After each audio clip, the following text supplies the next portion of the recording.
This gets me. This is like just a little bit nuts.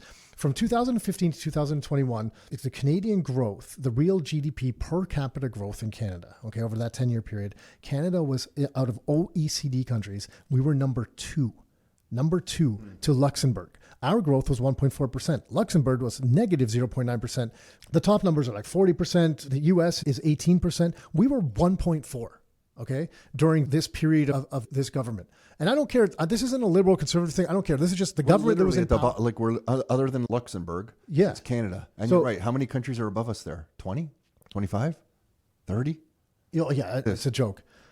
But people are just kind of ignoring that fact. And, people are looking around and they're like, yeah, well, no, things aren't so bad. And this is what's interesting about this current election is in the Canadian history that I've seen and I've read about, there's never been such a divide in the polling numbers between older people and younger people. And I'm just trying to pull them up here. Here it is. This poll that I have from the end of March. And I mean, the numbers are all over the place. But this poll, and most of them are showing that, generally older Canadians, so boomers. So like in this one, 60 plus, it's 50% liberal, 29% conservative. Then 50 to 59 is kind of close. And then the rest of them below 50 is pretty much conservatives are kind of leading along the way.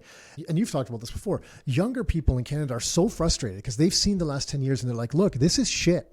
We're in a shit situation. But then the older people in Canada have assets that have been inflated up. Exactly. And it's the exact conversation that I had with Doug, who deals with a lot of people that are claiming bankruptcies. He's a bankruptcy trustee.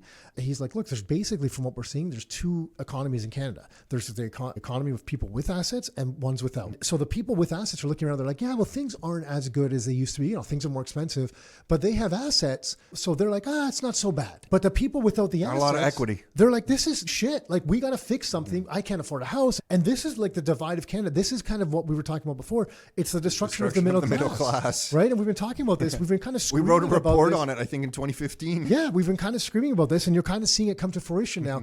And it feels like that a lot of not all of them, but a lot of older Canadians don't have empathy of the situation of the younger Canadians because they're just like, well, guys, it was harder for us too. Don't buy the latte and everything's going to be okay. And it's like, no, it's not the same situation anymore.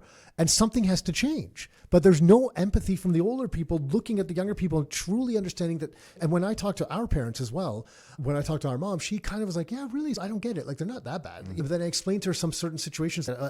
Income relative to as a 20-year-old coming out of school, how different it is. Yeah. She's like, I never really thought about it like that.